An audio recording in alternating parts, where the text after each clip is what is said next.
ایک عام انسان جب بھی کسی سے کمیونیکیشن کرتا ہے اس کی خواہش ہوتی ہے کہ اس کو رسپانس ملے اور رسپانس جلدی مل جائے. جس طرح کہ نبی کریم صلی اللہ علیہ وآلہ وسلم کے زمانے میں صحابہ کرام جو تھے ان کے اوپر پریشانیاں آتی تھی، تکلیفیں آتی تھیں، اور وہ اللہ سبحانہ و تعالیٰ سے دعائیں کرتے تھے کہ ان کی یہ پریشانیاں ختم ہو جائیں، اور ان کو ان چیزوں کا جواب بھی مل جاتا تھا اور ان کے دعائیں بھی قبول ہوتی تھی وحی کے ذریعے.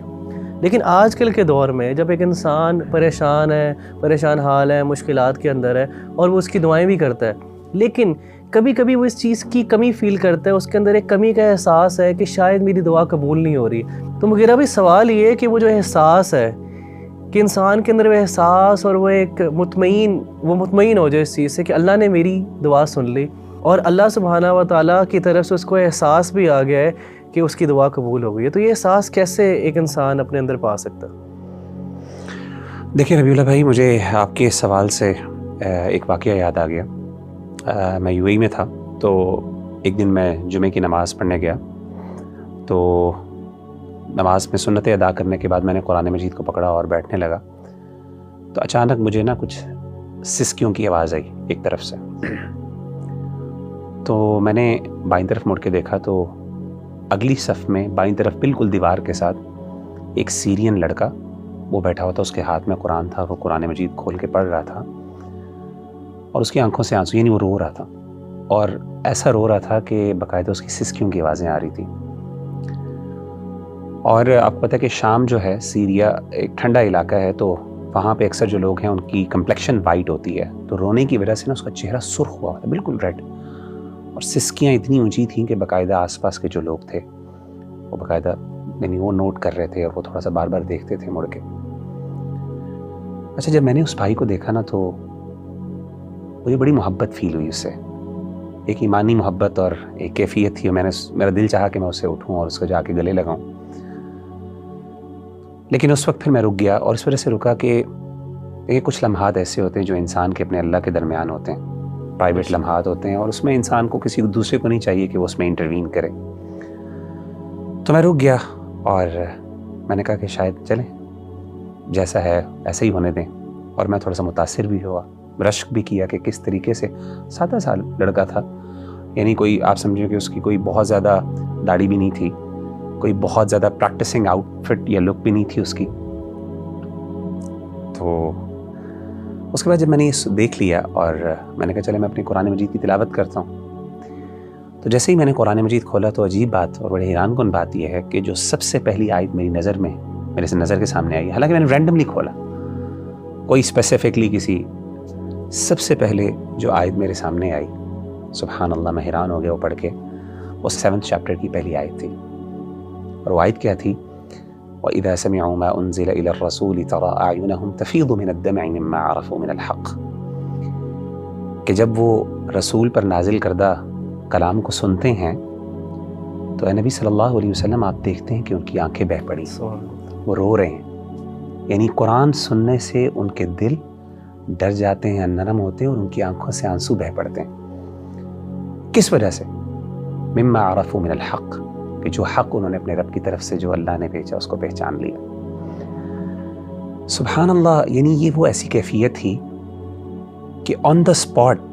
مجھے جیسے لگا کہ اللہ تعالیٰ نے یہ آیت جو ہے، میں نے اٹ واز ناٹ اے کو انسیڈنس. دیکھیں، ہم لوگ جو ہے we are not the people who believe in the کو انسیڈنسز. وی بلیو کہ ہر چیز، ہر ایکشن، ہر پریکٹس جو دنیا میں ہو رہی ہے اس کے پیچھے اللہ کی حکمت کار فرمان. تو میرا دل چاہا کہ میں اس کے ساتھ یہ آیت شیئر کروں، میں کہوں کہ مجھے یہ آیت میں نے سنی ہے، اور مجھے ایک قسم کا اللہ نے، کیونکہ میں I was thinking about that person کہ یار کیوں رو رہا ہے، اور پتہ نہیں کیا فیلنگز ہیں، اس کے جذبات ہیں. تو مجھے اس دن احساس ہوا کہ قرآن مجید جو ہے یہ ایک زندہ کتاب ہے. اور یقین کریں، یہ تجربہ کر کے دیکھ لیں کہ جس بندے نے قرآن مجید کو جس مقصد کے لیے پڑھانا ہے اس کو وہ چیز حاصل ہوئی ہے. یہ الگ بات ہے کہ ہم قرآن مجید کو وہ رسپیکٹ نہیں دیتے، وہ آنر نہیں دیتے کہ ہماری مشکلات ہیں، پریشانیاں، تو ہم واقعی کسی دن اسپیسیفکلی قرآن کو کھولیں اور اس کو پڑھیں، اور واقعی اس نیت سے پڑھیں کہ میں اپنے مسائل کا حل تلاش کرنا چاہتا ہوں. میرا دل بے قرار ہے، میرا دل جو ہے وہ وحشت ہے، اس میں مجھے اطمینان کی ضرورت ہے یہ کیسے ہو سکتا ہے میں قرآن پڑھوں اور مجھے یہ آیت نظر نہ آئے الا بذکر اللہ تطمئن القلوب، میری بیماریاں ہوں، بہت سے مسائل ہوں، قرآن مجھے کیوں نہیں حل بتا سکتا؟ زندہ کتاب ہے۔ اور میں آپ کو بتاؤں کہ جن لوگوں نے یہ تجربات کیے ہیں نا،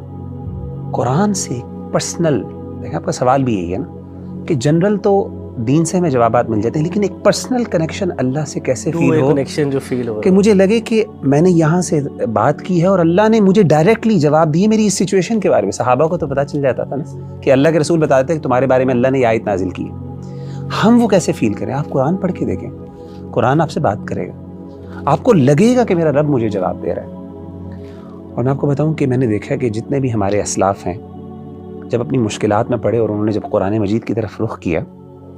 تو انہوں نے اپنی فیلنگز شیئر کی۔ میں آپ کو 2 مثالیں دیتا ہوں۔ ایک مثال ہے امام ابن تیمیہ رحمہ اللہ کی، جب وہ اپنے آخری دور میں تھے، جیل میں بھیج دیا گیا ان کو، تو کہتے ہیں کہ میں نے پھر، میرے پاس اور کچھ نہیں تھا تو میں نے قرآن مجید کی طرف جو ہے وہ رجوع کیا اور میں نے قرآن مجید کو پڑھنا شروع کیا۔ کہتے ہیں جیسے جیسے میں قرآن مجید پڑھتا جا رہا، مجھے، حالانکہ وہ امام ہے جس نے اپنی پوری زندگی اسلام پہ لگا دی، پوری زندگی اسلام کی خدمت اتنی کی کہ اس کو شیخ الاسلام کا ٹائٹل ملا۔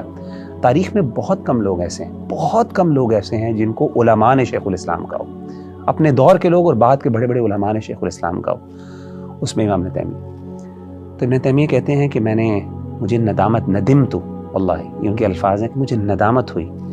کہ میں نے اپنی زندگی کا ایک بہت بڑا حصہ جو ہے وہ ضائع کر دیا اور میں قرآن مجید نہیں پڑھ سکا۔ اسی طریقے سے شیخ ابو اسحاق الحوینی بہت بڑے عالم دین ہیں، اس ٹائم محدث ہیں، میں سمجھتا ہوں عرب دنیا کے بڑے ترین، اگر آپ مجھے کہیں گے نا کہ بڑے عالم دین حدیث کے کوئی ہیں تو میں ابو اسحاق الحوینی کو میں ریکمینڈ کروں گا۔ اور بھی بڑے علماء ہیں ڈیفینیٹلی، ان کو کچھ دیر کے لیے روک دیا گیا لیکچرز سے اور لوگوں سے خطبات جو دیتے تھے،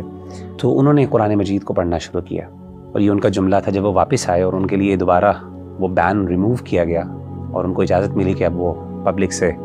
بات کر سکتے ہیں، تو انہوں نے کہا کہ یہ ان کا جملہ باقاعدہ ہے، یا لیتنی اعطیت القرآن حیاتی، ہائے کاش میں نے اپنی پوری زندگی قرآن کو دے دی۔ اور کہتے ہیں کہ میں نے اپنی اس جو وقت میں نا قرآن پڑھا اور مجھے احساس ہوا کہ میں نے کتنا بڑا، حالانکہ پوری زندگی حدیث کی خدمت، حدیث کوئی چھوٹی چیز ہے سبحان اللہ، لیکن جو قرآن ہے نا وہ پرسنل کنیکشن بندے کو تب، اور میں بتاؤں یہ کنیکشن بندے کو خاص طور پہ تب فیل ہوتا ہے جب بندہ مشکل میں ہوتا ہے، جب بندے کو ضرورت ہوتی ہے، اس وقت جب قرآن راحت دیتا ہے اور قرآن انسان سے کمیونیکیٹ کرتا ہے تو اس وقت انسان کو پھر یہ جذبہ بیدار ہوتا ہے کہ کاش میں اپنی پوری زندگی قرآن کو دے دیتا ہوں۔